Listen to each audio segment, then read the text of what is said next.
Boa noite, bem-vindos à nossa última roda sobre essa obra maravilhosa, essa obra aberta, esse Machado de Assis, que é uma figura impressionante, ele fica tatuado na gente, a gente fica reverberando toda essa história, cheio de coisinhas, de nuances, de palavras, de minúcias escondidas embaixo de cada palavra. Boa noite, bem-vindas todas vocês. Eu estou aqui com o coração apertadinho. É muito difícil de se despedir de um livro, né? De algo que marca a gente com tanta intensidade. E é uma obra aberta que cada um projeta dentro dela aquilo que entende, né? Não tem uma coisa amarrada. Ele deixa a coisa livre, né? Completamente para a gente descobrir e entrar nas nuances da escrita. E esse final é esplendoroso, né? Porque ele chega, tem uma hora que ele fala assim, parem de ler, né? Não é para a gente, ele fala para Sasha, ele fala, para de ler, que eu não quero que ela escute, né? Tem que queimar o livro antes desse grande finale, dessa loucura que ele entra, dessa coisa alucinada em relação a esse filho, a Capitu, as descobertas, aquilo que ele fica maquinando na cabeça. Bem-vindas.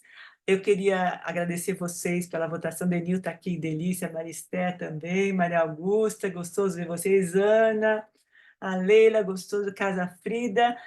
E o livro que ganhou, né, foi a Clarice, né?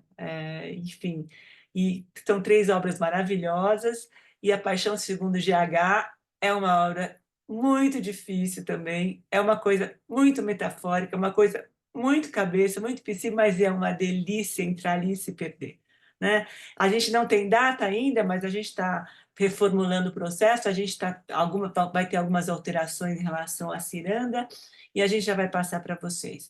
Quero agradecer as votações, quero agradecer ao carinho de vocês por toda essa caminhada, essa travessia, essa coisa da gente se dar as mãos. Catarina, bem-vinda, e poder finalizar uma obra tão gostosa como essa, que está aqui a Carla com a Casa Frida. Eu vou passar a palavra para ela agora. Uma boa noite, bem-vindos. Boa noite.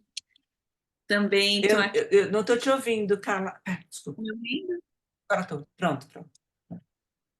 Difícil também fazer esse luto do fim do livro. A gente está aqui no último encontro de Dom Casmurro. E aí, contrariando um pouco os discursos dos encontros anteriores sobre o José Dias, eu fiquei muito emocionada assim, na forma que ele falece, nessa passagem dele, né, do falecimento do José Dias. E, e me fez repensar também o personagem de uma forma diferente. Fiquei com uma impressão de que ele tentava fazer uma conexão com o Bentinho, ainda como Bentinho, para ele sair um pouco desse Dom Casmurro, né? Tentando fazer com que ele ainda tivesse laços afetivos com a família, com o filho. E aí tem esse último superlativo, né, que ele diz que o dia está lindíssimo. Fiquei muito emocionada, diferente das outras vezes, acho que é a terceira vez que eu pessoalmente li esse livro, mas foi diferente das outras. Acho que tem essa potência também da gente estar aqui no grupo, o quanto também a leitura ela vai tomando um lugar diferente para nós, né? Esse de compartilhar e de escutar, é, vai se tornando a nossa companhia. Eu tentei escrever alguma coisa breve sobre esse final, que está um pouco solto, ainda não consegui amarrar muito bem, trazendo essa, essa tentativa, né, do Bentinho tentando amarrar o passado na velhice. Eu também não consegui amarrar muito bem esse final do livro, mas eu fui escrevendo algumas coisas para a gente pensando, né? O primeiro ponto que me chamou muito a atenção nesse final é a inveja do Bentinho pelo Escobar, né? Que aparece no momento que um pouco antes ele sente uma atração pela esposa dele, né? Pela, pela Sancha. E em seguida começa essa questão dos ciúmes e toda essa admiração que ele tinha pelo Escobar, e fica muito nítido essa inveja que ele tinha também do amigo. o que me fez pensar também um pouco nesse ciúme alucinatório, né, que vai tomando conta dele, principalmente depois que o Escobar falece, né? Então, ele vai falecer e esse filho vai se tornar o fantasma, né? Ele vai vendo no filho Ezequiel o fantasma desse amigo. Bom, então vamos lá. Também queria trazer aqui o profeta Ezequiel, pensando como ele era chamado pelo José Dias. Acho que também nada é por acaso assim na escrita do Machado, né? Como ele vai trazendo conteúdos bíblicos, da mitologia, das grandes tragédias. E um dos pontos que eu fui pesquisar sobre o Ezequiel, que ele é uma figura bíblica, que tinha era um profeta também. Deixa eu ver onde eu coloquei essa parte. Enfim, eu já vou achar essa parte. Mas que ele sabia que Jerusalém seria destruída e ele tinha como objetivo uma vida mais em paz, em sintonia, né, com as pessoas podendo viver mais em sintonia. Só que o que acontece na história é que o Ezequiel morre, né? Então eu fiquei pensando um pouco dessas mortes que vai acontecendo aqui nesse final do livro. Bom, então o Ezequiel ele tinha grande afeição e afeto pelo pai, o chamava constantemente pai, pai, pai, quase uma tentativa de afirmação desse lugar. Após a morte de Escobar, parece que fazer seu luto se torna algo impossível. Alucina vendo o amigo no próprio filho. Ezequiel se torna o fantasma Escobar aos olhos de seu pai. Parece que o quadro vai se tornando uma alucinação melancólica. Bentinho vai se casmurrando e se fechando cada vez mais dentro de si e para toda a possibilidade de vínculo. Todos à sua volta vão morrendo. Escobar afogado no mar, Dona Graça, sua mãe santa, Capitu se torna estrangeira e morre na Suíça, José Dias ao lado de Bentinho, e o seu filho Ezequiel, que vai ao encontro do pai e morre pouco tempo depois em Jerusalém. E aí esse personagem da Bíblia, o objetivo era construir uma sociedade justa e fraterna, voltada para a liberdade e a vida. Isso é uma curiosidade que eu fiquei pensando, né? Por que ele dá esse nome Ezequiel, né? O machado para o filho do Bentinho. O que predomina no final da vida de Bentinho é a pulsão de morte. Todos morrem à sua volta, tanto concretamente como internamente. Freud, em Introdução ao Narcisismo, em 1914, escreve: um forte egoísmo protege contra o adoecimento, mas afinal é preciso começar a amar para não adoecer. E é inevitável adoecer quando, devido à frustração, não se pode amar. Ou seja, o caminho para o narcisismo saudável seria a saída do encapsulamento narcísico, investir amor além de si próprio.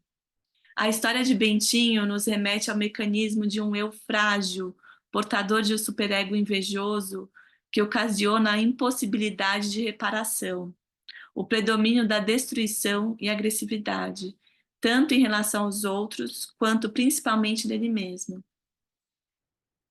E aí não tinha como não voltar ao capítulo 2, no comecinho, que o Bento Santiago escreve, abre aspas: o meu fim evidente era atar as duas pontas da vida e restaurar na velhice a adolescência. Pois, Senhor, não consegui recompor o que foi, nem o que fui. Em tudo, se o rosto é igual, a fisionomia é diferente. Se só me faltassem os outros, vá. Um homem consola-se mais ou menos das pessoas que perde, mas falta eu mesmo, e esta lacuna é tudo. Fecha aspas. Essa falta de si mesmo pode se relacionar com a definição de Freud sobre a diferença entre o luto e a melancolia. O luto é a reação à perda de uma pessoa amada ou de um ideal, um processo doloroso em que se leva tempo para novos investimentos. No quadro melancólico, há uma predisposição patológica, em que há uma diminuição da autoestima, levando em recriminações e ofensas à própria pessoa, que pode chegar a uma delirante expectativa de punição. Nesse quadro, o sujeito sabe quem perdeu, mas não o que perdeu nesse alguém. Há um empobrecimento do eu. No luto, o mundo se torna vazio e pobre. Na melancolia, é o próprio eu que se torna vazio. O sujeito se vê incapaz para o amor e para realizar coisas. Age como se fosse vítima de uma grande injustiça. Esses traços aparecem em Bentinho, que parece incorporar o amigo falecido, que está mais vivo do que nunca. Quando diz que falta ele mesmo, é o que concretamente parece estar acontecendo. Há uma perda de si diante da morte do amigo. Mesmo escrevendo sua história dos subúrbios, não consegue reparar seu passado. Há uma lacuna que o faz circular num movimento de compulsão à repetição. Dom Casmurro não é apenas um agressor das pessoas que o amaram, mas principalmente a sua própria vítima. Entre aspas. O resto é saber se a Capitu da Praia da Glória já estava dentro da de Mata Cavalos. Se te lembras bem da Capitu menina, hás de reconhecer que uma estava dentro da outra, como a fruta dentro da casca. Fecha aspas. O resto dos restos seria pensar se Bento Santiago, aquele menino da casa de Mata Cavalos que perdeu o pai quando ainda era criança e viveu sua infância na companhia da mãe, que jovem aos 31 anos, perdeu o marido e vivia de preto enlutada na casa, com mais 3 viúvos. Pela perspectiva da psicanálise, sabemos que toda perda é a reedição de uma perda anterior. A forma como Bentinho lida com suas perdas parece atualizar que desde menino já nascia o Dom Casmurro, que se tornou futuramente. Bentinho parece um sujeito com lacunas nos seus recursos simbólicos, que não prepararam para os vazios e frustrações tão comuns nas vidas dos subúrbios. Bom, esse foi um pequeno texto que eu consegui, ainda não consegui amarrar muito bem, mas eu fiquei muito tocada assim com esse final e que eu queria compartilhar aqui com vocês, né, o quanto eu acho que toda essa imagem que ele se vende, né, que ele é o dono da razão e que ele está tão bem, que ele tem uma vida ótima, na verdade não me pareceu muito bem assim, não sei como chegou para vocês, mas eu achei esse Dom Casmurro um personagem muito empobrecido, assim, simbolicamente, muito frágil, sozinho, né, e muito defendido, né, assim, uma pessoa que ficou muito sozinha na vida no final, e era uma pessoa que tinha um vínculo tão forte, né, ele poderia ter tido uma vida tão diferente, mas enfim, essa foi a minha percepção, isso não quer dizer que esse é um dado, né, que está certo, afinal a gente está falando de literatura, de percepções, de olhares, e agora eu queria escutar vocês também, para a gente cirandar um pouco aqui. Obrigada. Olha, que ela levou o Bentinho para o divã. E que análise, que bacana, que gostoso. Esse final do José Dias também me pegou um pouco de surpresa também. Eu não tinha amarrado dessa forma. A gente fica tão envolvida com esse distanciamento que ele tem da Capitu e do filho, essa paranoia que ele estabelece a partir da morte, né, do Escobar, que na minha visão também ficou uma lacuna absurda nele para ele poder elaborar aquilo que ele sentia. Ele pode ter transferido para a Capitu aquilo que ele sentia pelo Escobar, e a partir do momento em que o Escobar se desmonta, morre, né, some, né, da história da vida dele, ele passa a querer destruir tudo no entorno, né? Porque o Machado de Assis ele tem uma obra de denúncia também, e a gente lembrar bem da história dos padres, né? Que ele faz essa alusão aos padres, que os padres gostavam muito dele, que os meninos gostavam muito dele, principalmente o Escobar. Eu acho que tinha uma relação muito forte em relação a isso, a essa paixão, né? Que ele não consegue entender e elaborar.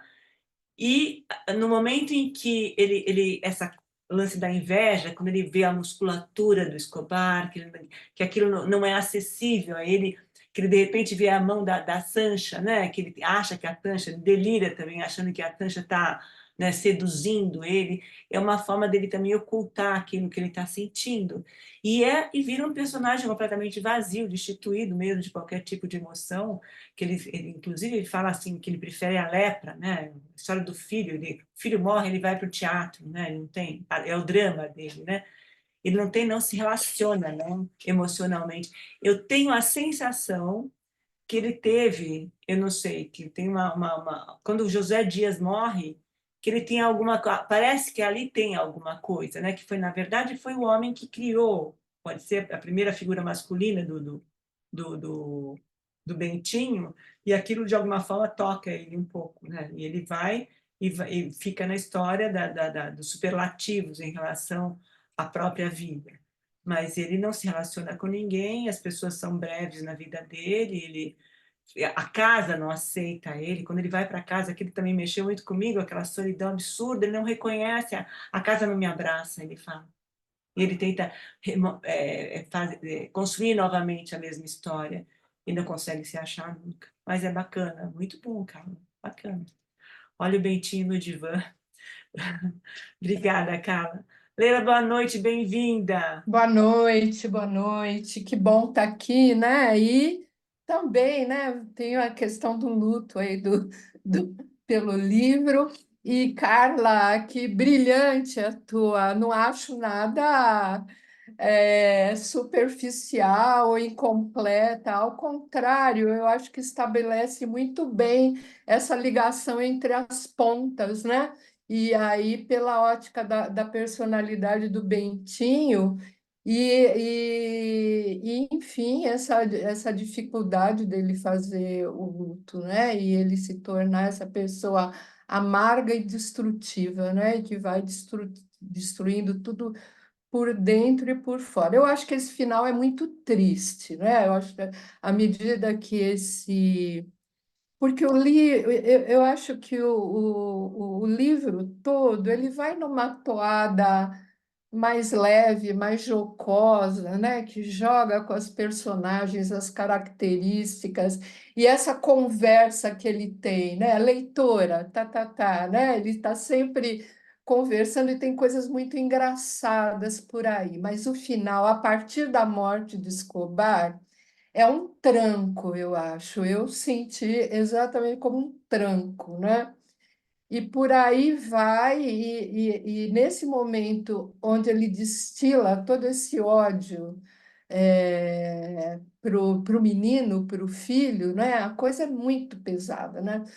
Quando ele arrasta esse filho para o colégio interno, né? E o menino desesperado enfim, esse final é exatamente, né, de uma pessoa só, amarga, esvaziada, e mais brilhante, Carla.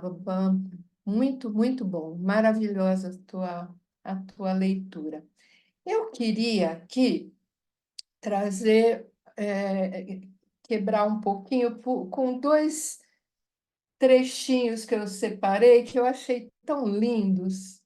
Para mim, são os mais bonitos, né? Porque todo o resto tá entremeado com a questão mais jocosa, né? Ele joga muito bem com as palavras.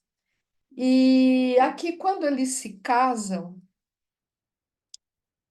eu achei tão linda a fala dele. Ele diz: Pois sejamos felizes de uma vez. Isso está na página 141 nesse livro aqui, né?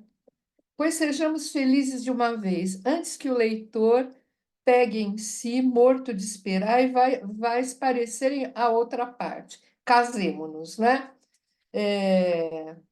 Foi em 1865, uma tarde de março, por sinal que chovia. Quando chegamos ao alto da Tijuca, onde era o nosso ninho de noivos, interessante que eu achei aí também que não se descreve a festa, né? Eu achei que teria tudo a ver ter aquela festa né, de família, de vir, amigos, vizinhança, a festa para mostrar, né? Que era muito característico, mas não. Quando chegamos ao alto da Tijuca, onde era o nosso ninho de noivos, o sol recolheu a chuva e acendeu as estrelas, não só as já conhecidas, mas ainda as que só serão descobertas daqui a muitos séculos. Foi grande fineza e não foi única. São Pedro, que tem as chaves do céu, abriu-nos as portas dele, fez-nos entrar e, depois de tocar-nos com o báculo, recitou alguns versículos da sua primeira epístola. Olha só, as mulheres sejam sujeitas a seus maridos. Não seja o adorno delas o enfeite dos cabelos eriçados ou as rendas de ouro, mas o homem que está escondido no coração.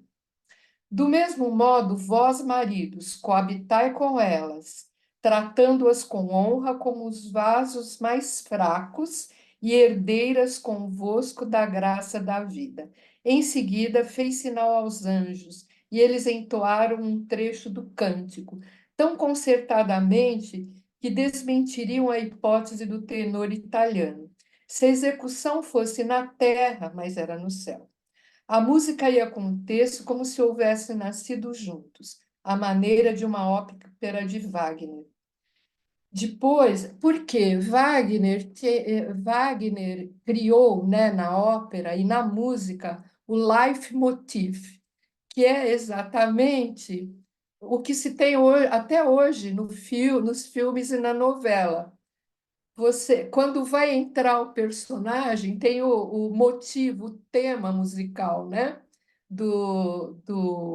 Da personagem. Então você identifica, nossa, vai entrar o vilão, vai entrar então, por isso que ele está citando aqui. Depois visitamos uma parte daquele lugar infinito. Descansa que não farei descrição alguma, nem a língua humana possui formas idôneas para tanto. Ao cabo, pode ser que tudo fosse um sonho, nada mais natural a um ex-seminarista que ouviu por toda a parte latim e escritura. A verdade é que Capitu, que não sabia escritura nem latim, decorou algumas páginas, palavras, como essas, por exemplo. Sentei-me à sombra daquele que tanto havia desejado. Quanto às de São Pedro, disse-me no dia seguinte que estava por tudo e que eu era a única renda e o único enfeite que jamais poria em si. Ao que repliquei que a minha esposa teria sempre as mais finas rendas desse mundo. A coisa transcorre de forma muito amorosa, né? Nesse trecho de vida deles após o casamento. E tem um outro trechinho que é lindo, né? A felicidade tem boa alma. Então a Capitu gostava de ir para a rua de casada, com chapéu de casada, e fazer-se admirar, né? Ela e ele pelas pessoas. E que as pessoas diriam, né? Quem são? E um sabido explicava. Esse é doutor Santiago, que casou há dias com aquela moça, Dona Capitolina, depois de uma longa paixão de crianças. Moram na Glória. As famílias residem em Mata-Cavalos, e ambos os dois. É uma mocetona, ou seja, uma moça bonita, né? Mocetona é vulgar. José Dias achou melhor.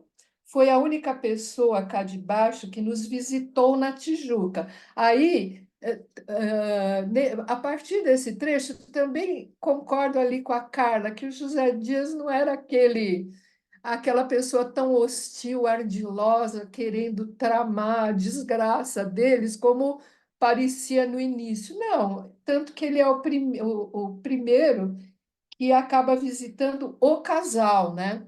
Levando abraços dos nossos e palavras suas, mas palavras que eram músicas verdadeiras. Não as ponho aqui para ir poupando papel. Isso é demais, né?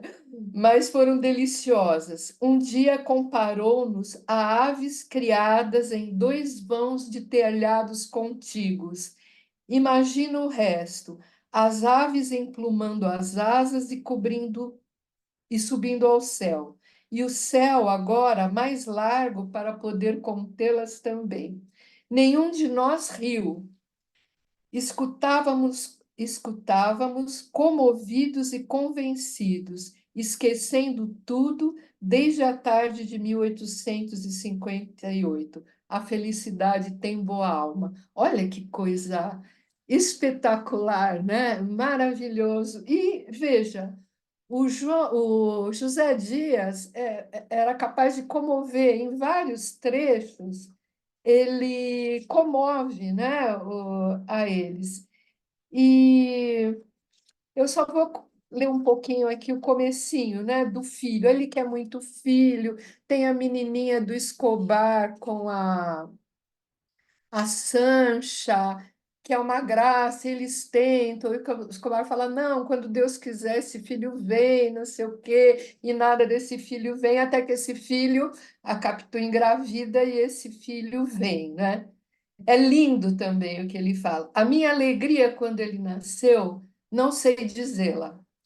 Nunca tive igual, nem creio que possa haver idêntica, ou que de longe ou de perto se pareça com ela.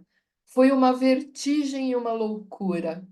Não cantava na rua por natural vergonha, nem em casa para não afligir Capitu convalescente. Também não caía, porque há um Deus para os pais novos. Fora, vivia com espírito no menino, em casa, com os olhos a observá-lo, a mirá-lo, a perguntar-lhe de onde vinha e por que é que eu estava tão inteiramente nele, e várias outras tolices sem palavras, mas pensadas ou deliradas a cada instante. Também perdi algumas causas no fórum por descuido, porque estava ligado na criança. Capitu não era menos terna para ele e para mim. Dávamos as mãos um ao outro e quando não olhávamos para o nosso filho, conversávamos de nós, do nosso passado e do nosso futuro. As horas de maior encanto e mistério eram as de amamentação. Quando eu via o meu filho chupando o leite da mãe e toda aquela união da natureza para a nutrição, a vida de um ser que não fora nada, mas que o nosso destino afirmou que seria, e a nossa constância e o nosso amor fizeram que chegasse a ser. Ficava que não sei dizer nem digo, positivamente não me lembra, e receio que o que dissesse me saísse escuro. É fantástico, né? Maravilhoso. Bom, então eu separei esses trechos aqui que eu achei os mais bonitos, né? Assim, para mim foram os mais carregados assim de amor, né, dos dois e tudo indicava que os dois estavam muito apaixonados, né, e vivendo essa vida de casal e um casal abastado, né, e acho sim, concordo com toda a leitura da Carla. A hora que o Escobar morre, a coisa vira, né, ela vira de um avesso e sem conserto. As coisas vão, vão indo de mal a pior, né? E tem a questão que ele coloca no final, né? Se já estava, se aquela, né? Eu não acho que a Capitu traiu, em primeiro lugar, eu acho que aqui é para a gente tecer algumas hipóteses. A gente pode tecer as que a gente bem entender, né? Porque uma obra é colocada ao público e ela já não tem dono. A gente pode minhocar aqui quais seriam as hipóteses. Não acho que ela traiu, eu concordo muito mais com essa hipótese, né, que ele está muito doente, né, doente no sentido do próprio psiquismo dele, né, que não se restabelece. Mas eu acho que também o próprio autor ele dá uma dica ali interessante ao falar de Otelo, né? Eu acho que, para mim, ao falar de Otelo, ele dá uma chave. O que que é Otelo, né? Um personagem que, por um ciúme doentio e envenenado pelo Iago, ele ele começa a alimentar, né, uma fantasia de traição e que chega no final a matar a Desdémona, né? E interessante, e Otelo era negro e o Machado de Assis também. Eu acho que isso também vai um pouco filtrado para dentro. Eu acho que ele deixa vazar um pouco para dentro da obra, né? Ô, Leila, esse Diga. Lé também, Santiago, ele próprio se envenena. O nome, né? É, É ele que se envenena em relação aos ciúmes, ele que toma do próprio veneno. É ele impressionante. que toma do próprio veneno, né? Ele Mas se envenena. assim, quanto a Capitu, mesmo que tem alguns comentários a respeito dela, inclusive da Maria Rita Kell, né? É uma mulher vista pelos homens. Não sei, eu acho que a Capitu ela fica como uma personagem não tão incógnita. Eu considero a Capitu muito potente, né, como mulher, nesse período, né, onde as mulheres são tão acanhadas ainda, tão submissas, né, nessa própria leitura aí em relação ao casamento, né, será submissa, né, ao marido, tá. A Capitu na verdade, é quem decide as coisas, né? E ela é sempre bem vista, é bem vista por todos, pela mãe, né? Tanto ela consegue conquistar a mãe. A Capitu é uma pessoa generosa, estou falando aqui em defesa, fazendo uma defesa da Capitu. A Capitu é generosa, a Capitu, ela, tanto quanto a Sancha está doente, ela cuida da amiga, né? Cuida da amiga como se fosse uma irmã. Ela é inteligente, né? Mesmo de crianças, o Bentinho percebia isso, que ela tinha essa curiosidade, tudo ela queria saber e entender, né? E isso se mantém à medida que ela se torna adulta, né? Quando a mãe morre, ela assume a casa e ela lida, né, com a economia da casa, tanto que o pai dá o salário, o dinheiro, né, para Capitu gerenciar a casa. E ela, casada, ela consegue economizar 10 libras esterlinas, que o Bentinho fala: "Nossa, não sei o que fazer com isso, né? Seu, faça alguma coisa." Ela fala: "Não, vamos gastar com alguma coisa para nós, né?" Ele fala: "Não, fica de presente para você." Ela é bonita, né? Reconhecidamente uma moça bonita, tanto que naquele baile ela gosta de dançar. No início, Bentinho está se sentindo vaidoso, né? De vê-la admirada, mas aí volta a questão dos ciúmes, né?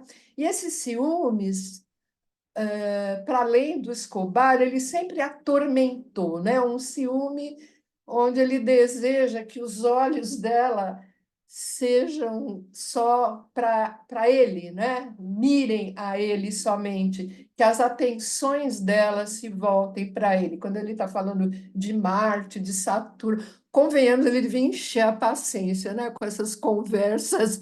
Coisa. E ela, claro que às vezes devia ficar entediada, se desligar. Não, mas onde você está? O que que você está pensando, né? E que você... E ela percebia, né, a fragilidade dele mesmo. Eu acho que trata-se de uma fragilidade. Ela achava um contorno ali para sossegá-lo, né? Mas eu acho que ela tinha essa astúcia, né? Era uma mulher muito pragmática, tanto que em situações mais tristes ela conseguia se reequilibrar rapidamente, né? Por exemplo, na própria morte do Escobar, né, que foi traumática para todo o meio onde eles viviam. Ela se sai com uma crítica, né? Quer dizer, não está falado, mas é tipo, o que que ele foi fazer, nadar lá no meio, né? Em alto mar e para ser arrastado ali pela correnteza, né? Então, eu acho que a Capitu, do meu ponto de vista, ela não é uma pessoa tão oculta e dissimulada, né? Eu acho que isso ficou como um mote, porque naquele momento da vida dos dois, né, Bentinho e Capitu, e de todo o entorno, foi propício para o José Dias fazer esse comentário e parece que é algo que colou ali, né? Algo que colou e colou até aqui, né? Mas eu acho que eu não consigo vê-la assim, até tento me, me haver, né, com esses outros comentários, mas não é como eu a vejo. Eu vejo uma mulher muito empoderada para o seu tempo, com todas aquelas restrições e toda aquela gente complicada, né? Essa tia Justina aí, vamos combinar, né?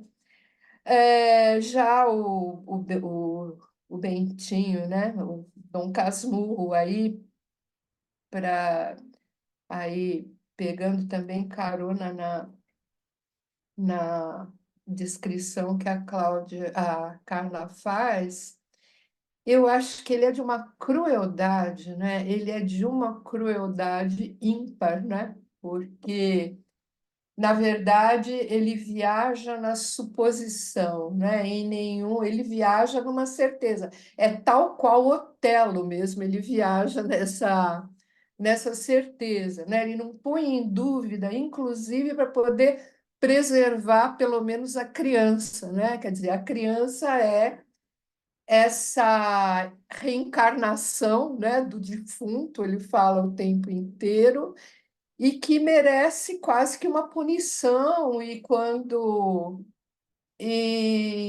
é quase você supõe que ele seja capaz, num dado momento, de dar o veneno para a criança tomar, né?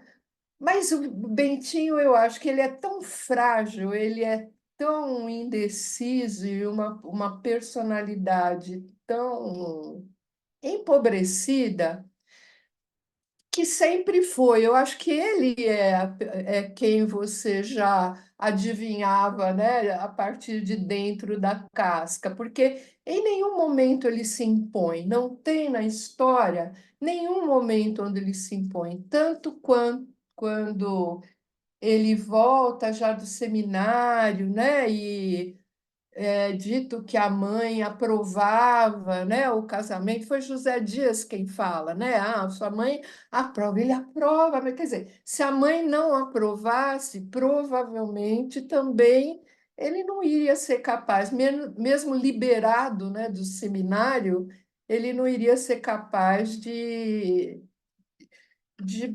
bancar, né, a relação com a Capitu. Então, eu acho que muito empobrecido, né, e tem esse lance da crueldade, né, e quando esse filho volta, quer dizer, ele, em alguns instantes, ele consegue pensar, pelo menos, né, que ele queria muito que aquele filho fosse dele, né? Uma continuidade dele, mas não, ele achava que o filho ficou mais parecido ainda com Escobar e tem esse desejo, né, que o filho morra de lepra e esse filho acaba morrendo mesmo. O filho quer ver a prima Justina, né, e assim, essa crueldade é tanta que nem isso ele permite, né, ele não permite que esse rapaz faça a ligação é, com nenhum dos parentes, né? Então, enfim, ele acaba, né, dentro, meio que assim, consumido, né, e afundado, né, nesse poço que é de ódio, né, e de ressentimento, né, muito triste. Mas eu considero, para mim, todo esse percurso que vem da morte do Escobar até o final é muito triste, né? Então é isso, fico por aqui, eu já estou falando demais. Se sobrar um tempinho, eu queria falar alguma coisa do livro que eu separei, mas se sobrar e se tiver tempo, do livro que eu ganhei lá na ocupação do Machado de Assis, e que tem umas coisas interessantes a respeito do Machado em tudo que eu queria tá falando. Mas se der tempo, se não der, eu arrumo um jeito de colocar lá. Beijo para vocês. Muito bom estar aqui.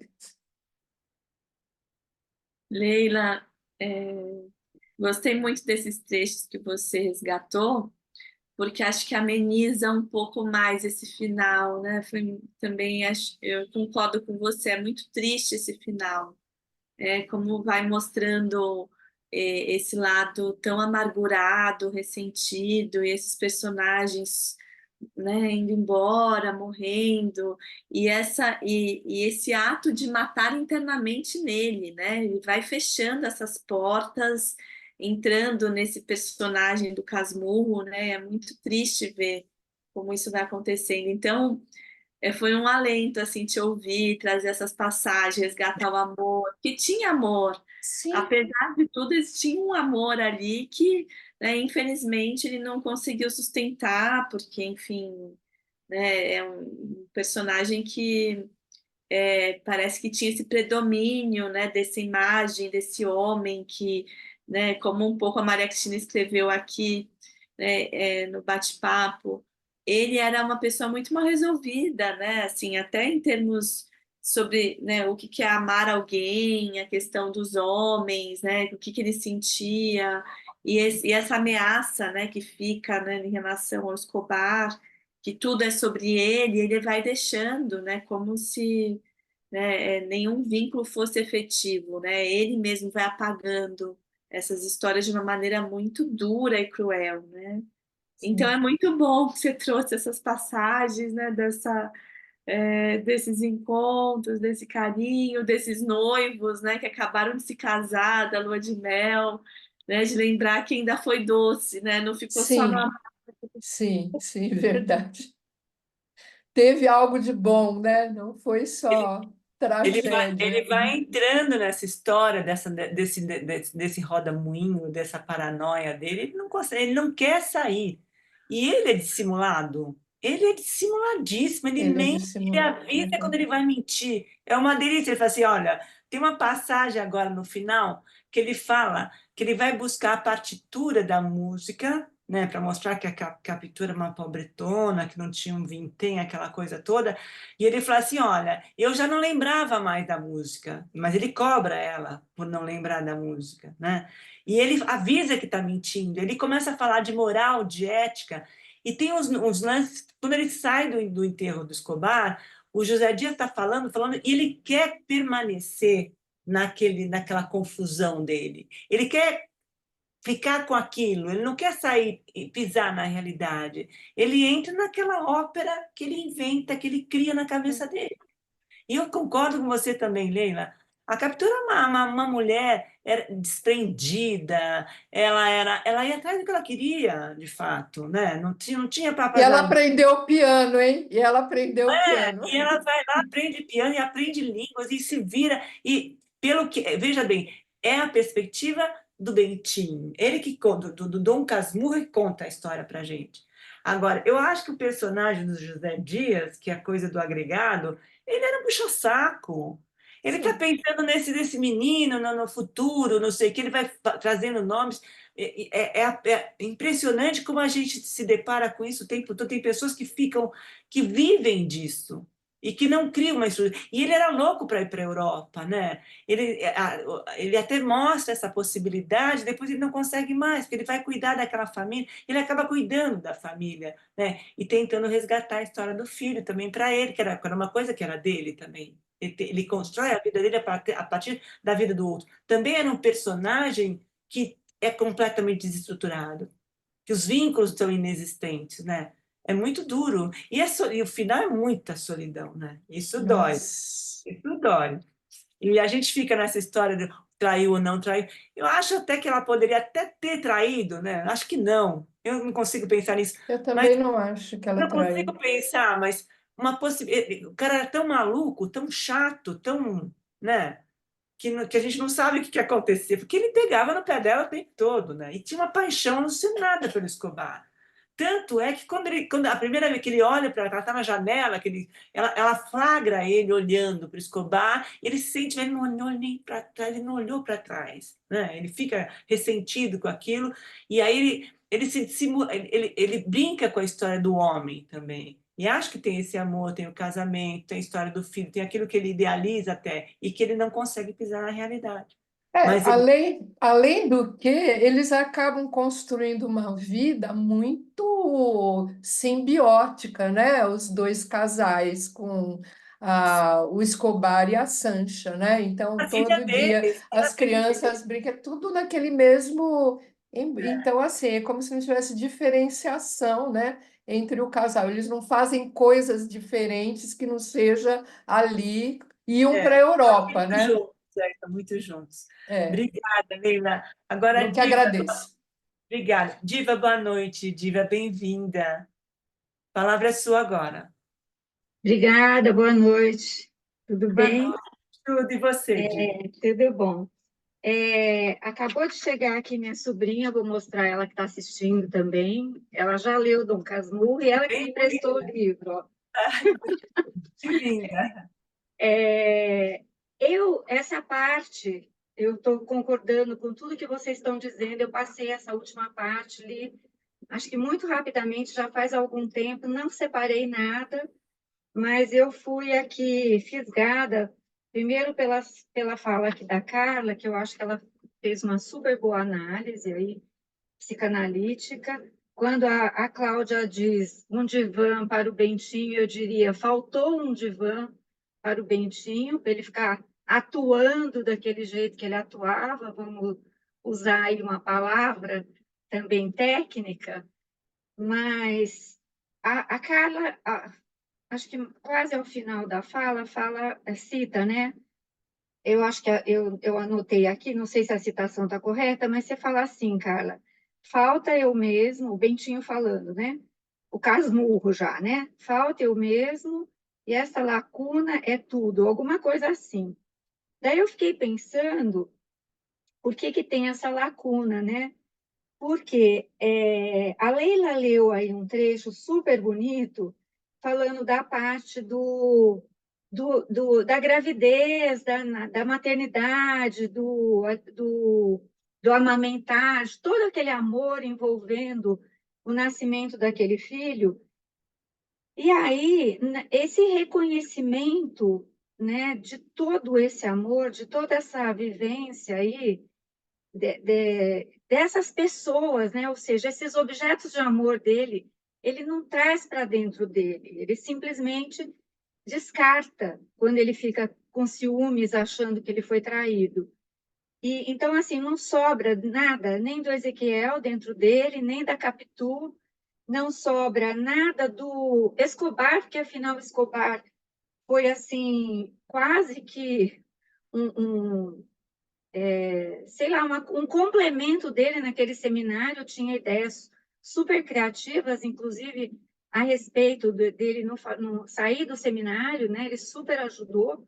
Então, assim, foi assim uma pessoa que preencheu bastante a vida dele, né? De um jeito, assim, acho que propiciando mesmo uma experiência emocional forte. Ele descarta tudo isso, né? Então, por isso que falta tudo dentro dele, né? Ele vai meio que jogando tudo isso fora. E sobra o quê? Uma carcaça. Ele virou uma carcaça. Eu acho que por isso esse nome do casmurro também, né? É uma coisa oca, parece, que rabugenta, que não sobrou nada. E aí, o que que ele faz? A Carla usou a questão da pulsão de morte, a questão da destrutividade. Eu acho que, de fato, ele vai projetando maldade mesmo. Né? Essa história do veneno é tão assim, um veneno, vamos dizer assim, que é a coisa em si, né? Mas ele está totalmente envenenado, né? Vai lá comprar um veneno, ou seja, não tem um nível de elaboração nenhum, mas é nenhum mesmo, né?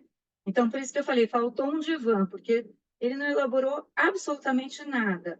Ficou aí totalmente esvaziado mesmo. Assim, desinvestido, né? Ele desinvestiu tudo, né?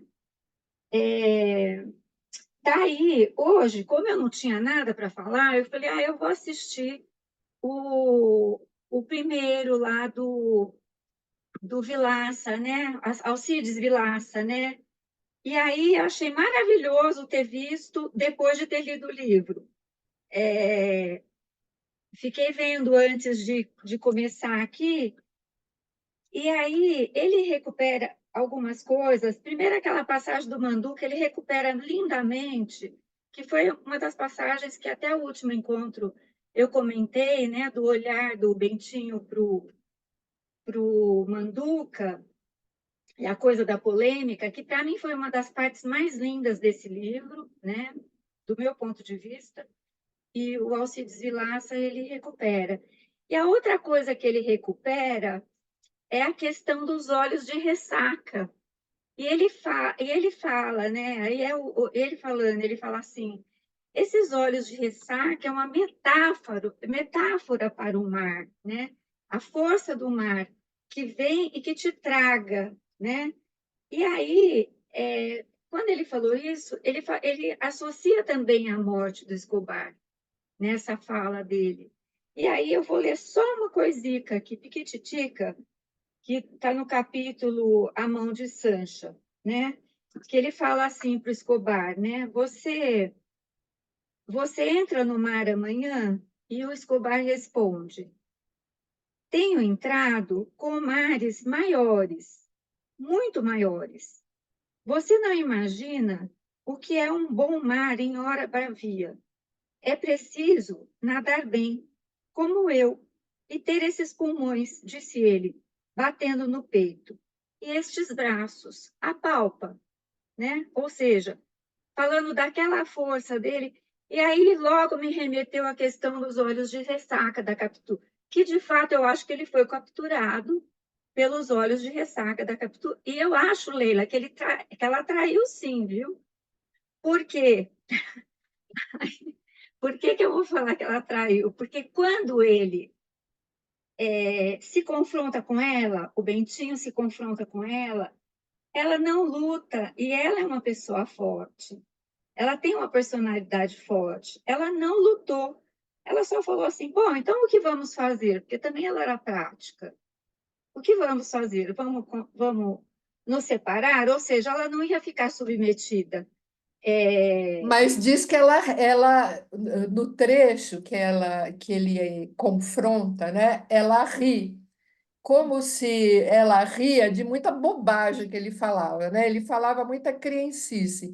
Nesse momento eu entendo meio assim, de que ela entendeu Mas aquilo que ele olha, falou, me ela não trai, se né? Que coisa. contrapôs. Se a gente pensar na época que estava vivendo, e com aquele machismo, e com aquele machista que ele se revelou, não é?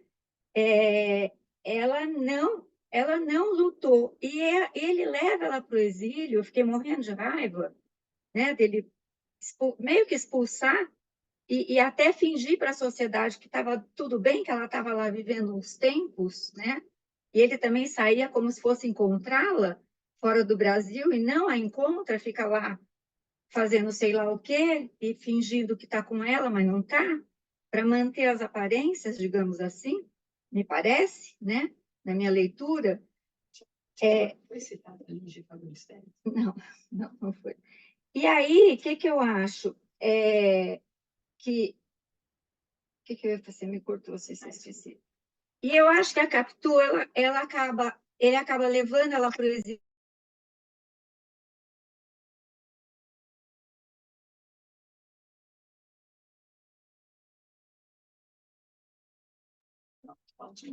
Desculpa, eu não sei, eu mexi no microfone, eu não sei o que vocês escutaram. Mas, Não, assim, dá uma voltadinha, porque a gente perdeu um pouco do que você até onde vocês falou. ouviram? Você estava falando de que ele a levou, né, para a Suíça, e aí estava mantendo as aparências, aí a partir Isso, daí. isso. E aí, o que eu acho? Eu acho que ela se acabou aceitando isso. Eu não sei, quer dizer, aqui é o leitor que toma as próprias conclusões, né? Eu não sei se para tentar preservar um pouco o filho, né? daquela raiva, né? Daquela rejeição do pai, não sei, não faço ideia, mas assim, isso para mim não casou bem, né? Quer dizer, ela, com aquela inteligência que ela tinha, com aquela perspicácia que ela tinha, eu achei que ela aceitou muito passivamente, digamos assim, muito pacificamente. Eu esperava mais luta. Mas é isso. A última coisinha que eu vou ler aqui, porque a Carla falou do José Dias, do último superlativo que ele usa, né? Nesse dia aí que a Sancha meio que se insinuou para o Bentinho e vice-versa, né? Ele fala assim, ele está saindo com o José Dias, né? E o José Dias diz assim: uma senhora deliciosíssima, concluiu José Dias, num discurso que vinha fazendo. E aí o Bentinho fala assim: deliciosíssima, repeti com algum ardor, que moderei logo, emendando-me, realmente, uma bela noite, né? Então, assim, só para lembrar um pouquinho aí do José Dias, que eu também acho, como a Cláudia, que era um puxa-saco, né? Um grudado lá, vamos dizer assim, em todo mundo, mas também concordo com a Carla. Ele fazia as ligações, né? Ele foi responsável até pelo Bentinho descobrir que gostava da Capitu, né? Então, eu acho que, sim, essas pequenas ligações bem insidiosas, né? Ele era insidioso, ele conseguia fazer isso. Gente, é isso, acabei falando isso. Deixa eu falar, Adélia. Vocês não falaram da posição da Lígia Fagundes Telles? É sobre esse livro? Vocês sabem o que ela falou? Não, sabe? Ela falou que a primeira... Falamos, sim, nós falamos no começo que ela faz um livro. Pode falar, mas pode voltar, professora. Não, se vocês falarem é porque eu cheguei na metade, que ela fala Não, das mas três leituras. é bom lembrar também. Vai As nela. 3 leituras que ela fez, né, do Dom Casmurro, nos 3 tempos da idade dela, né? Na juventude, a primeira leitura, ela falava que a Capitu era uma santa. Claro que ela não tinha traído, né? No segundo tempo, na maturidade, ela falava que, claro, que a Capitu traiu, né? E que na velhice ela falava assim, eu não sei o que aconteceu. Eu achei lindo a parte que ela falou, agora está em suspensão meu juízo, nesse sentido. Ela escreve, o Capitu Mandou Flores, é um livro que ela faz em parceria com o marido, né? Sobre isso também, sobre essa história bonita, né? Todo lindo, né? Os tempos da leitura. muito bonito, muito bacana também, porque a gente Obrigada. Imagina. Cala. Diva, que essas palavras que você usou ficaram ressoando assim um pouco para mim, o quanto ele vai se envenenando. Essa passagem até a Maria Cristina escreve aqui também, que ele compra o remédio, né? Ele compra o veneno, e aí ele chega a cogitar dar para o filho. E você realmente, né? Ele vai ali no último momento é que ele recua e começa, né, a beijar o filho, mas a gente vai achando que isso de fato vai acontecer, né? Fica sempre por um fio, né? Assim, e na verdade ele encontra uma outra forma que é ainda mais eficiente parece do que matar, né? Quando ele diz para o filho que não é o pai dele, né? Então ele se contenta ali com essa situação e todo o que gera na Capitu, todo aquele mal-estar, e que eu acho que o Machado é algo muito interessante, como ele vai trabalhando com as metáforas, né? Porque o matar pode ser de tantas formas, né? Que não precisa ser só concretamente. E a própria traição, né? Às vezes não tem relação com o físico, né? De você se envolver com uma pessoa, né? Quantas vezes, né, existe um casamento que parece tão perfeito e as traições acontecem de tantas outras formas, né? O que seria você trair o seu parceiro e vice-versa, né, dentro de uma relação. Então, acho que ele abre aí para essas múltiplas interpretações, né, assim, da relação de um casal, sobre, né, o que mantém um casal também unido. Agora, é muito triste, né, como as coisas vão se se desfazendo, morrendo, e ele vai entrando nesse casco, né? Ele parece que vai ficando nesse casco duro, né? Nesse casmurro, e tão inacessível, né? Assim, e que um dos recursos, de uma forma muito indireta, ele diz: bom, aí eu escrevi essa historinha aqui dos subúrbios, né? Parece que ele não. Nessa passagem que ele fala, né, dessa lacuna, por isso que ele escreve: tem uma lacuna que falta, que é tudo, que é ele mesmo, né? Quem seria ele mesmo, na verdade, né? Dentro dessa vida toda que ele teve, né? Então é muito interessante como acho que por conta disso que se torna um clássico, né? Porque é algo tão atual, né? Quantas vezes a gente se pergunta sobre o que é se relacionar, o que é trair, o que é amar, o que é matar concretamente ou simbolicamente. A gente vive isso hoje e todas as relações, né? É um clássico mesmo que se mantém falando sobre a dificuldade das relações, mas adorei, muito bom te ouvir aqui, ter companhia também aqui com a gente, bem-vinda, enriquece aqui a nossa ciranda, obrigada. Bacana, muito. Diva, eu também acho que ela entrega o filho, ela manda o filho para o colégio interno. Ela não briga pelo filho, por esse filho também, a Capitu. Eu acho que ela tem uma paixão, pode ser que ela tenha uma paixão por ele, pelo Bentinho também. Porque eu acho que ela sofre a coisa, mas, enfim, mas é uma coisa que está aberto, na verdade. Quando eu presto atenção na personagem, e ela tem uma devoção em relação ao Bentinho também.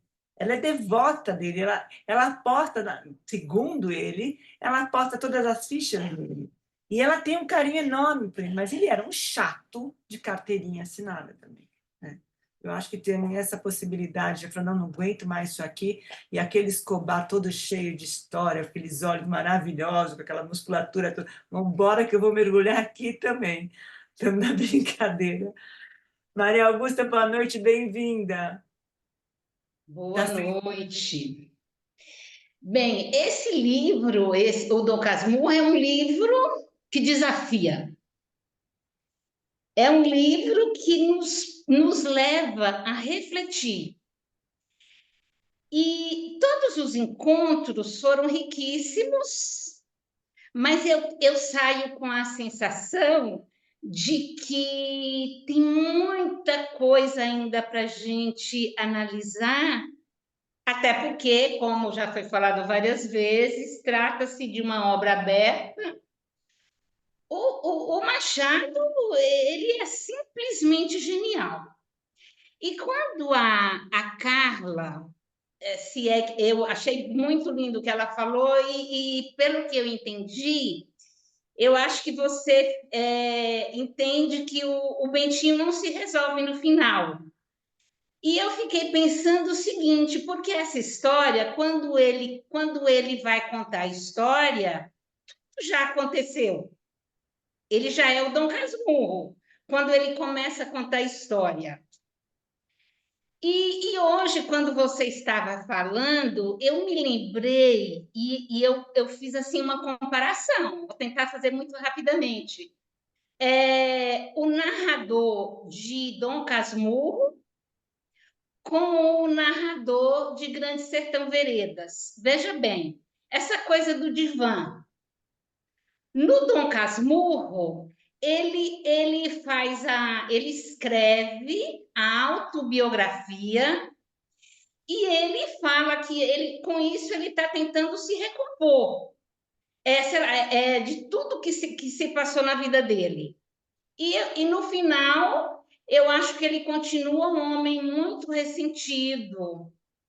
E no caso do Riobaldo, ele narra a história para um interlocutor que não tem nome.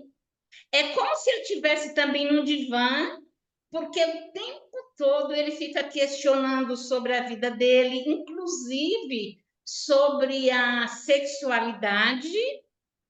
Mas eu creio que, no fim, quando ele conta toda a história dele, Eu acho que ele já é casado, logicamente. Ele é casado, ele também conta a história quando ele já é um homem idoso, mas eu acho que ele se encontra. É como se ele se redimisse de todas as dúvidas que ele teve. Agora eu vou voltar ao Dom Casmurro. Então, como eu falei que fica muita coisa ainda para a gente analisar, porque o Machado, uma das belezas da literatura machadiana é o texto, que é realmente excelente. E eu fiz um levantamento, se depois der tempo eu até comento, porque existem muitas marcas textuais ao longo de todo o texto, e que ele reforça, porque ele o tempo todo ele tenta nos convencer de que a Capitu o traiu. E também no texto ele vai reforçando as características de todos os personagens, e é no sentido também de enfatizar, de reiterar o que ele quer embutir na cabeça do leitor. Agora, quando a Diva falou que a Capitu traiu, eu acho o seguinte: quando o Escobar morreu, eu acho que o Bentinho, aí ele já é vamos chamar, nessa época já é o Bento Santiago, vai. Ele fica com uma ideia fixa, porque todo mundo chorou naquele velório, que a Capitu não poderia chorar. Ele próprio chorou. E ele fica comparando a Capitu com a Sancha. Eu creio que a Capitu era tão devotada ao Bentinho que ela não quis confrontá-lo. Mas quando acontece o confronto, é interessante porque ela fala assim: pois até os defuntos, nem os mortos escapam aos seus ciúmes. E no final, depois ela fala assim: sei a razão disso, é a casualidade da semelhança. A vontade de Deus explicará tudo. Isso é natural. Apesar do seminário, não acredito em Deus, eu creio, mas não falemos nisso. Não nos fica bem dizer mais nada. Lembrando que quem chama a atenção do Bentinho para a semelhança do Ezequiel com o Escobar é a própria Capitu. Ela que um dia comenta com ele. E, além disso, o Machado de Assis, ele é tão diabólico que tem aquela passagem também que o pai da Sancha mostra a fotografia da esposa e fala: olha como ela é a cara da Capitu. E ele ainda fala que mesmo que elas eram muito parecidas. Então, eu acho que o Machado ele brinca muito com essas coisas. Agora, por falar em Capitu, da primeira vez que eu li o livro, eu pensei, nossa, a Capitu realmente ela é uma personagem riquíssima. Mas eu defendo a Capitu porque eu acho que ela superou, né? Ela superou as limitações sociais. Ela se fez por merecer, porque ela também estudou, ela falava francês, ela só não aprendeu latim porque eles não deixaram, já foi comentado, ela aprendeu a tocar piano, ela era curiosa, ela era bonita, e eu creio que ela era uma mulher além do seu tempo. Eu acho que a Simone de Beauvoir adoraria ter conhecido a Capitu. E eu acho que ela era uma mulher segura, ela era uma mulher muito humana, porque mesmo quando ela é deixada no exílio, ela tenta escrever para ele e ele não quer saber. E ele sim é dissimulado, que ele vai para a Europa. Quando ele volta, que as pessoas perguntam sobre a Capitu, que ele não ia ver, ele fala, não, a Capitu está muito bem, né? Então, ele realmente era dissimulado. E essa coisa, eu acho que ele era um homem muito, mas muito ressentido, ele tinha isso... e eu acho que, além da ideia fixa, eu acho que ele delirava. No final, eu acho que ele delirava, ele não conseguia mais pensar em outra coisa. E também eu também concordo, ele era muito cruel. É impressionante quando o filho chega já adulto, que deve ser o mordomo leva o cartãozinho do filho, ele lê o cartão, tá o nome do filho, e ele pergunta: a pessoa está aí? E ele faz questão de esperar, de fazer o filho esperar mais ou menos uns 15 minutos. E também ele deseja que o filho morra de lepra, ele morre de febre tifoide. Ele, quando os amigos do Ezequiel mandam as despesas do velório, ele fala que ele pagaria o triplo para jamais rever. Quando a Capitu morre, ele simplesmente diz assim: está morta e enterrada, né? Morta e enterrada. E uma outra coisa que chama muita atenção é quando, no final do romance, no último capítulo, ele diz assim, bem no final, ele diz assim, da Capitu, que ela foi a sua primeira amiga e o meu maior amigo, ou seja, primeira amiga, a gente pensa aí no cronológico, né? Só que com relação ao Escobar, ele fala o meu maior amigo. E agora, com relação ao José Dias, eu entendo que ele era puxa-saco? Era, mas eu acho que ele queria proteger, de certa forma, ele queria proteger o Bentinho. Porém, nós também não podemos esquecer que foi o Zé Dias que plantou a semente do ciúme no Bentinho. Inclusive, é uma passagem bem interessante, que é um capítulo que chama Uma Ponta de Iago, é o nome do capítulo. Nessa ocasião, o Bentinho está no seminário e o José Dias vai visitá-lo. Ele pergunta sobre a Capitu e o José Dias diz assim, tem andado alegre, como sempre. É uma tontinha. Aquilo, enquanto não pegar algum peralta da vizinhança que case com ela. Então, eu acho que ele plantou a sementinha e quando o Escobar morre, eu acho que aí essa semente, ela germina. E também eu sei que é complicado pensar nisso, mas será que o Bentinho não tinha ciúmes, não era do Escobar? A gente não consegue saber.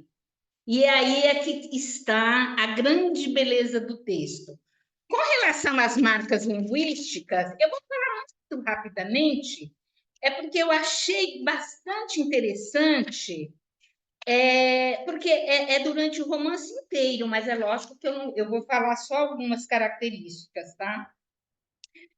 Quando, por exemplo, uma marca, e assim, normalmente são marcas assim, em gradação, por exemplo, quando a Capitu descobre que a dona Glória quer mandar o Bentinho o seminário, ela reage, ela fala Beata, Carola, Papa Missa, ou seja, vai numa gradação, né? Tem também o Bentinho, quando ele fala do Zé Dias, ele fala assim, que ele era um intrigante, um bajulador, um especulador, um grosseirão. Isso ele coloca na mesma frase, ou seja, ele vai aumentando. Da prima Justina, ele diz assim, só então senti que os olhos de prima Justina, quando eu falava, pareciam apalpar-me, ouvir-me, cheirar-me, gostar-me, fazer o ofício de todos os sentidos. Numa cena que ele está saindo da casa da Capitu, tem ele falando dele mesmo, ele diz assim: eu deixei-me estar parado, pregado, agarrado ao chão. E tem uma frase também que é interessante, que inclusive o professor, o que fez falou sobre o início do Dom Casmurro, ele coloca Capitu refletia, refletia, refletia. Só mais uma aqui que eu achei muito interessante. Quando ele fica com muitos ciúmes da Capitu, que ele entra no quarto e fica lá com muito ciúme, ele coloca assim, eu falava-me, eu perseguia-me, eu atirava-me à cama e rolava comigo e chorava e abafava os soluços com a ponta do lençol. Esse é o nosso Machado, genial. Obrigada, é só isso. Obrigada, Maria Augusta. Quantos pontos que você está trazendo, realmente daria para a gente ter muitos encontros para falar dessa finalização, principalmente.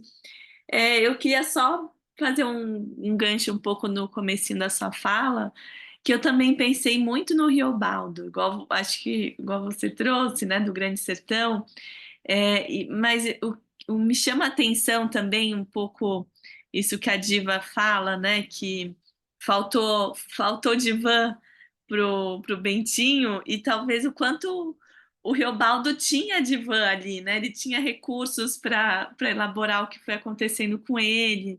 Ele encontra outra saída, né? Assim, e que eu acho que é muito interessante, porque os dois livros têm essa escrita circular, e a diferença é que, assim, o Grande Sertão é um livro denso, grande, e que não tem nenhum capítulo, né? E aí, de repente, a gente está aqui com Dom Casmurro, que tem 148 capítulos. Então, assim, parece que tem muito... E que também não parece que é por acaso que ele faz isso, né? Ele vai...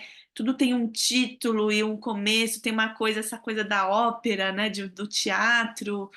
e que é muito diferente da escrita do Grande Sertão, que a gente se perde, a gente vai entrando ali naquele redemoinho junto com o Riobaldo, e o quanto ele vai introjetando esses aspectos bons e ruins.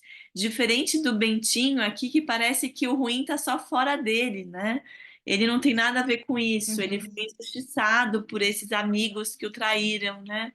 E não está implicado ali no que está acontecendo com ele. Mas, enfim, só para a gente também não se estender, tem a Maria Clara, a Maria Cinto também para a gente ouvir, mas são pontos muito interessantes, assim, Maria Augusta, obrigada por trazer também, e, enfim, a gente ter essa troca aqui juntos. Obrigada, Carla.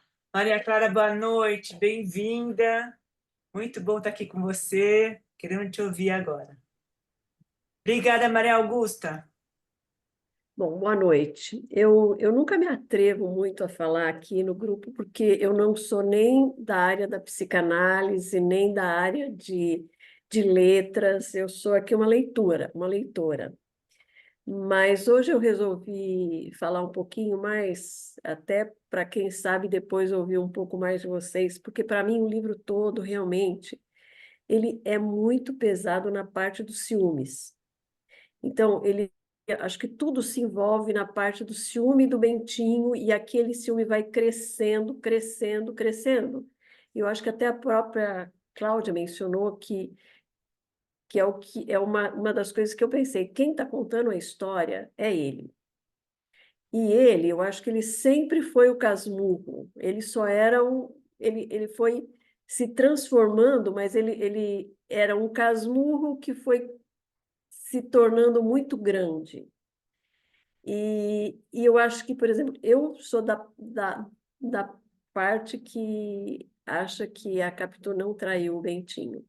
Eu acho que o monstro foi tomando conta do Bentinho, e ele foi, da parte da psicanálise aí que eu gostaria de ver, que assim, quando você tem muitos ciúmes, tudo corrobora para que você enxergue e diga que aquilo é aquilo que você quer acreditar, o que você acredita, no caso da traição, tudo vem de encontro para que aquilo se torne verdade. E então, com relação ao Escobar, eu acho que quando o Escobar morreu, eu acho que ele ficou com raiva, porque ele começou a se vingar da Capitu, porque ele já não podia mais se vingar do Escobar. O Escobar já estava morto. E aí ele transforma toda aquela situação e vai se afastando cada vez mais da Capitu. E para mim o que chocou foi a morte da Capitu ser uma coisa assim, ela morreu. Todo aquele amor que eles tinham virou o nada, né? Ela morreu. Só foi uma menção. Então, vocês, acho que todo mundo falou aí perfeitamente tudo o que poderia ser dito. Então, é só isso a minha contribuição, não vou tomar mais muito tempo. Obrigada. Maria Clara, são muitos olhares, né, da gente pensar assim, o que de fato aconteceu. Acho que é muito interessante esse mistério que ele deixa assim com esse livro, né? Tem a perspectiva do narrador, o que de fato aconteceu. Mas voltando a essa questão do ciúme, o que me chamou a atenção, né, partindo também da minha leitura, é que naquele momento que ele está com muita inveja do Escobar, que ele está mostrando que foi uma passagem que foi lida aqui, né, que ele vai mostrando os braços, que ele vai nadar. Em seguida, ele diz, né, que ele olha para os braços do amigo como se fossem os braços da Sancha. Então, dá para a gente pensar em tantas interpretações, talvez ele tivesse também esse impulso de querer trair a Capitu com a amiga, né? E ele não concretiza, né? E o quanto também isso é idealizado nessa história, né? Voltando para essa dupla ali, né? Enquanto a Sancha está ali meio encoberta nessa história, sendo essa mulher do amigo que ele tanto admira, que ele sempre achou tão interessante, e que é um amigo que, inclusive, ousa a falar da própria mãe dele, né? No comecinho do livro a gente vê essa passagem do Escobar muito interessado na Dona Glória, né? Assim, os dotes de uma mulher jovem, né? Assim, mais madura e tão jovem. Então, acho que o Bentinho já tinha, né? Ele via o Escobar assim como esse homem que, né, deixava muito clara essa questão do desejo, né? E parece que para ele era sempre algo muito encoberto, muito difícil, tanto que ele leva um bom tempo para conseguir assumir a Capitu também, né? Assim, de viver essa história com ela. Mas, enfim, acho que dá para a gente pensar em muitas coisas, né? Sim, diga. Com relação à Capitu, eu acho que realmente ela era uma mulher muito à frente do tempo dela. Eu acho que ela tinha um sexto sentido muito grande, porque quando as coisas chegavam para ela parece que maquinava, pensava e ela dava a direção que ela queria. E eu só queria ler um trechinho assim, de como funcionava um pouco a cabeça do Escobar, né? Do Escobar não, do Bentinho, que quando ele começa a maquinar tudo isso, tem um trecho que eu achei muito interessante que ele fala: Um dia, era uma sexta-feira, não pude mais. Certa ideia que negrejava em mim abriu as asas e entrou a batê-las de um lado para outro, como fazem as ideias que querem sair. Então, ele estava com aquilo tudo dentro dele há muito tempo, e aí, então, ele soltou as ideias dele. Era isso, obrigada. Ele abriu a porta do inferno na vida dele. Acabou, como ele se impregna com ele, e ele cria aquilo, é uma ópera para ele aquilo, né? Ele cria aquela história e ele não sai dela. Não sai. Às vezes as pessoas desviam ele daquilo, ele se acalma, ele se aquieta, mas ele entra novamente e não consegue nunca mais sair. É muito triste, né? Essa escolha que ele faz, né? Essa vereda que ele entra e que não consegue mais sair, e a vida passa a ser escuridão o tempo todo. Eu queria só fazer um comentário breve também dessa citação. Eu fiquei muito impressionada como Machado ele vai descrevendo essa questão das ideias e palavras que tem nesse capítulo também Dúvidas sobre Dúvidas. Ele diz, né, palavra puxa palavra. Eu era então um poço delas, coachavam dentro de mim como verdadeiras rãs. Eu achei tão incrível assim essa construção, né? Porque a gente vai pensando nessas palavras como Hans coachando, como ele vai dando vida para essas palavras, né? Esse tormento que ele vai vivendo é muito interessante como ele escreve, né? Impressionante como ele escreve. É muito boa, muito boa. Ele é impressionante. Maria Cinto, boa noite, bem-vinda. Boa noite.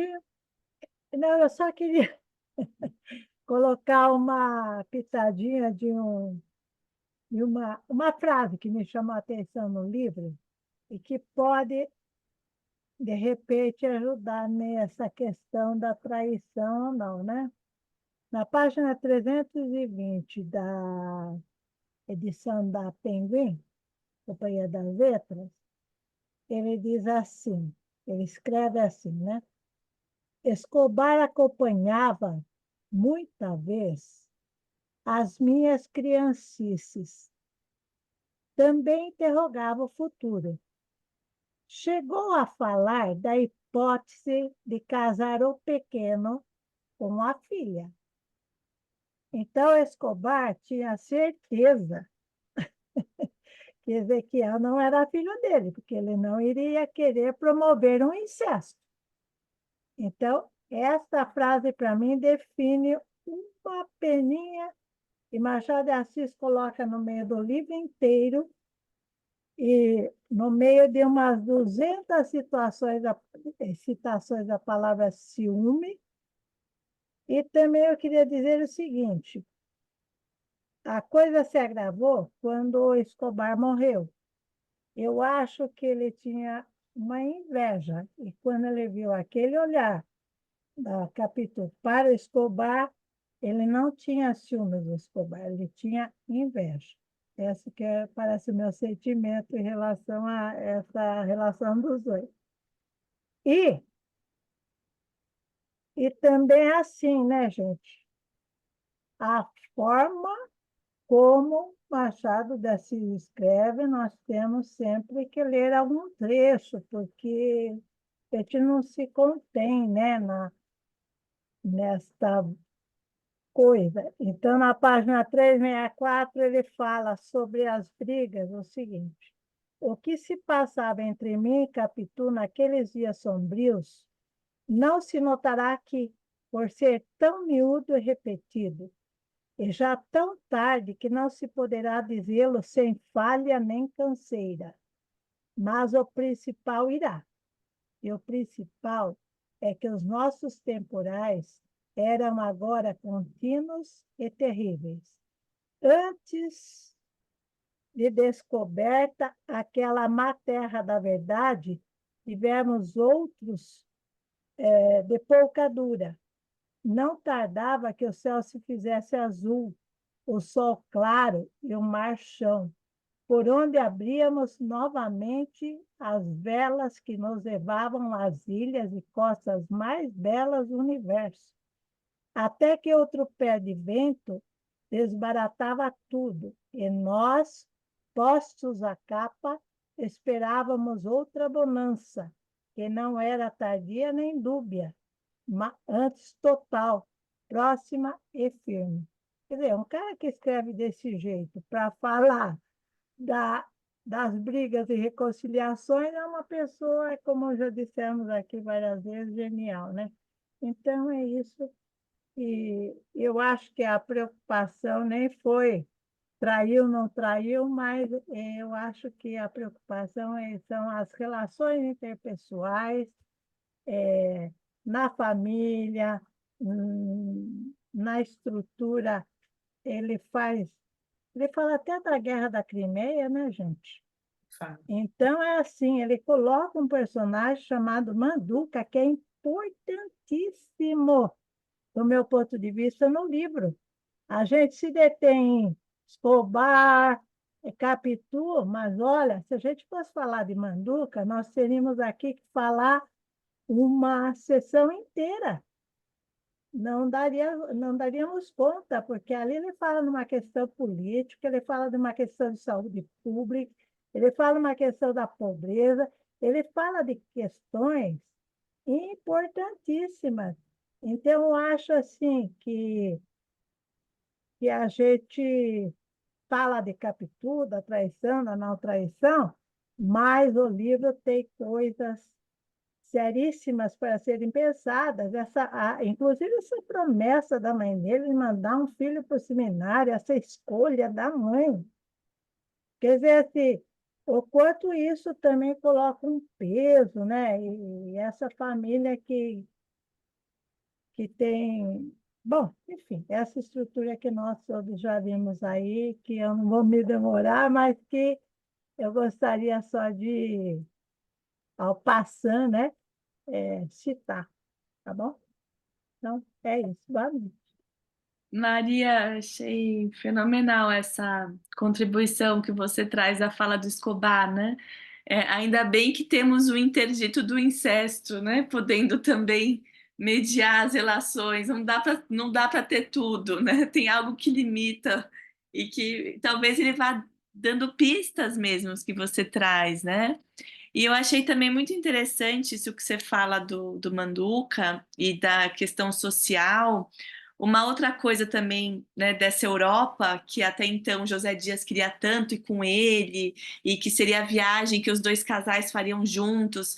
A sensação que eu tive no final é que essa Europa virou quase uma prisão, né? Parece que era um lugar dos exilados, ela morre, né? Fica algo meio perdido, esse estrangeiro, acho que ele traz essa questão, né, do estrangeiro de diversas formas também, muito sofisticada, né, não só no personagem do Manduca, como na saída da Capitu para fora, de um jeito assim, não é mais aquela Europa tão linda e tão desejada de antes, para se tornar, né, parece que uma prisão, esse lugar distante, né? Um local de exílio, né?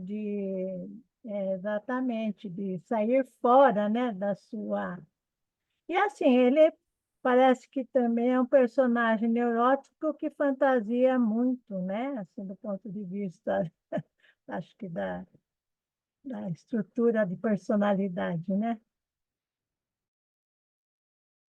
É impressionante mesmo. Obrigada, Maria. Mas eu acho que essa coisa dele mostrar também o outro lado, né, da história, a coisa da pobreza, a coisa da sociedade, a coisa do distanciamento, o quanto esse menino viveu numa bolha, né, que ele não tinha contato com o mundo externo.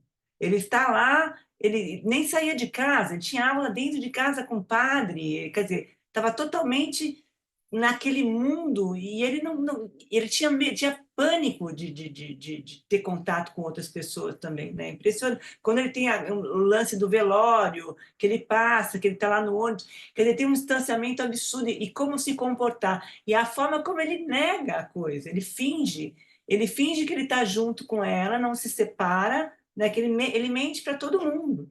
É impressionante isso. Quer dizer, é o que a gente fala, o livro tem inúmeras camadas, né? mas muito bacana, muito, muito, muito pertinente. Maria, obrigada pela presença, pelo que eu estou aqui quase que estou triste. Ô, Maria Augusta, vou passar para a Ana, depois eu passo para você, para a Ana, tá bom? Tá? Ana Danino, boa noite, bem-vinda, a palavra é sua agora. Bem-vinda, Ana. Tem que abrir o som, Ana. Ana, abre o som, que você está sem som.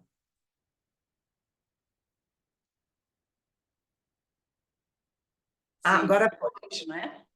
Oi. Difícil agora ainda achar alguma coisa para falar, né? Depois que já foi tão dissecado o texto, mas eu vou falar algumas coisas diferentes. Depois que eu peneirei tudo que vocês já disseram, eu vou tentar não repetir. Primeiro, foi citado, a Carla falou da atualidade, né? Dos sentimentos e tudo, e isso eu acho que inspirou muita gente ainda a manter vivo o Machado de Assis, né? Então, por exemplo, o Carlos Drummond de Andrade, comparando, que já foi citado alguma coisa da Lígia, ele, no início, ele repudiou a escrita do Machado de Assis. Ele achou que era muito clássica e que ele estava envolvido com o modernismo, né? Mas, ao final já da sua vida, ele fez uma poesia, um poema, a um bruxo com amor.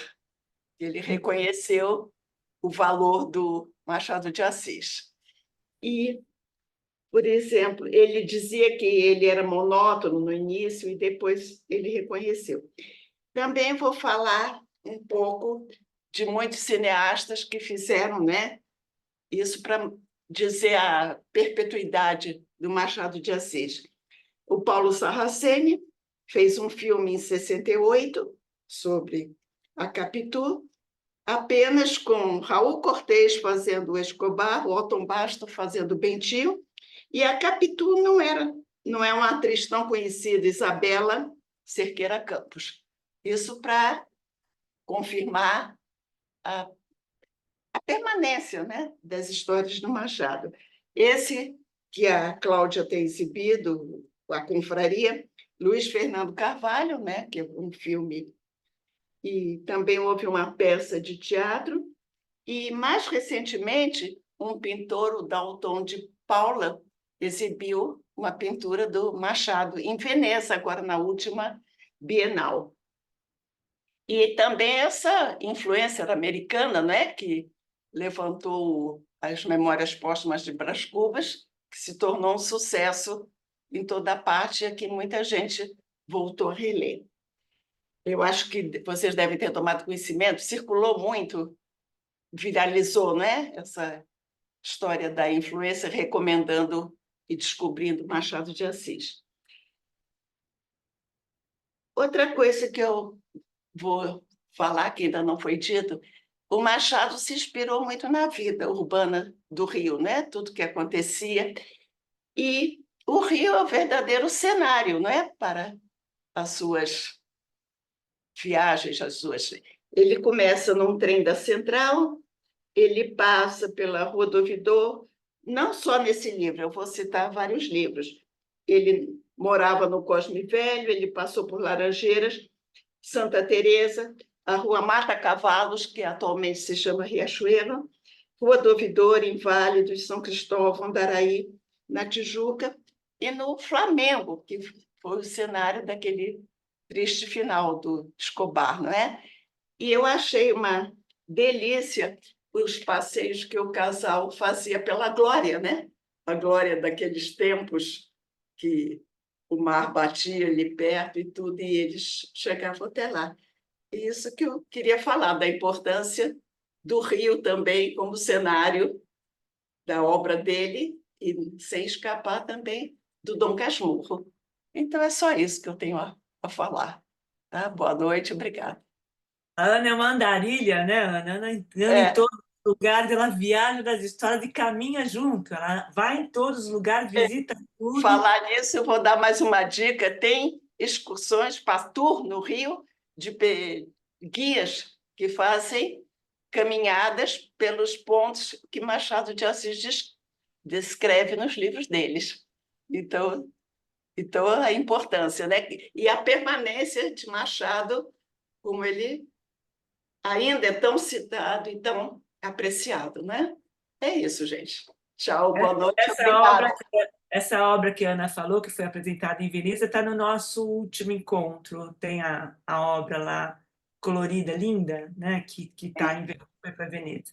Tá É do Dalton de Paula, que fez um sucesso enorme em Veneza. Antes de ir para Veneza, a gente publicou.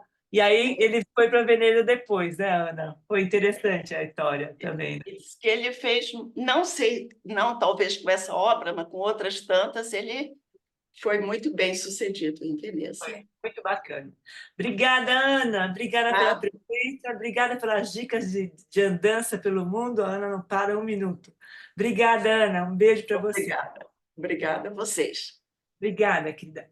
Maria Augusta, contigo agora. Está sem som? Está sem som.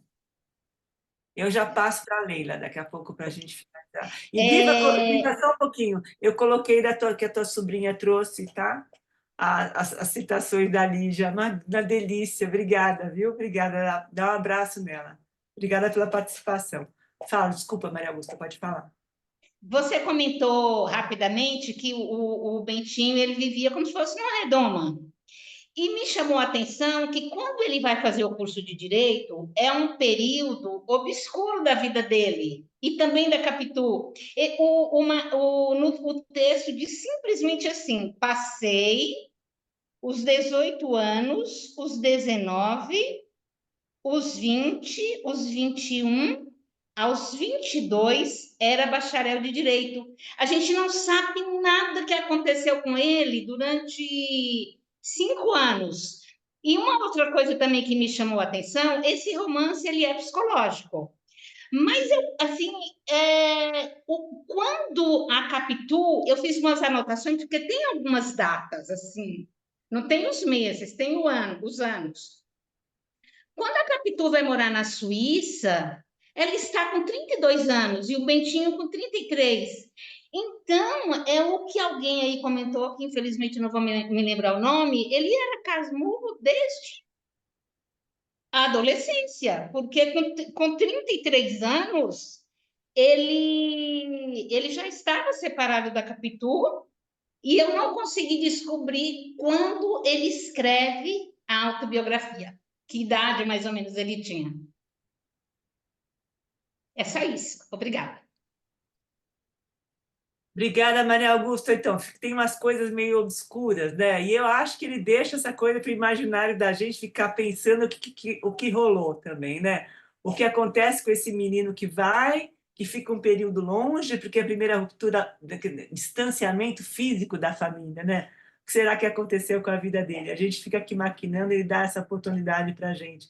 Obrigada, Maria Augusta. Muito bom estar com você, muito bom a gente poder partilhar isso tudo. Eu vou passar para a Leila para a gente poder finalizar. Leila, boa noite. Obrigada também por participar, todo mundo, uma delícia, muito gostoso poder dividir. Nossa, como eu estou triste que está acabando, mas enfim. Com você, Leila. Eu queria falar um pouquinho desse livro. Alguns meses atrás teve a ocupação Machado de Assis no Instituto Itaú Cultural, né? Então, assim, documentos, muita coisa interessante. E quem foi ganhou um livrinho super 10, né? E esse livro fala sobre Machado, e tem uma coisa muito interessante, foi entregue a foram convidados alguns escritores, alguns autores, para poder escrever a respeito das escolher, né? Uma obra e escrever um conto a respeito, então ficou muito legal. Então eu vou dar uma lidinha em algumas coisas, porque eu achei tão legal o que é falado do Machado, eu não vou ler tudo, claro. Então, o editorial, ele começa assim: por que reinventar os clássicos? Responder a essa pergunta, que guarda o tom dessa publicação e é inspirada, claro, por ler os livros clássicos de Ítalo Calvino, passa por lembrar que alguns textos literários se inscrevem no saber de um país, proporcionam conversas sempre retomadas e tornam seus personagens nossos velhíssimos conhecidos. Machado de Assis é um dos autores que nos dão isso nas suas criações. Podemos nos reencontrar. Capitu, por exemplo, não é como se a conhecêssemos pessoalmente. Suas nuances encantam releituras. Ela foi reescrita por Fernando Sabino, cantada por Zélia Duncan, filmada por Luiz Fernando Carvalho. Mesmo a discussão sobre ela ter traído ou não Bentinho dá mostras pela sua popularidade do quanto Capitu está presente em nossa cultura cotidiana. Ela e outros personagens são, como nós, persistentes. Aí o final, eles terminam assim. O final é escrito por Henrique Marques Samin e é o machado que nos ocupa, né? Então, ele diz, né, a respeito dos vários personagens, né, e que, de fato, é possível falar sobre muitos machados, em parte devido a lacunas que persistem acerca da trajetória biográfica do escritor, sobretudo no que diz respeito aos seus anos de formação e tantas conjecturas já tem suscitado.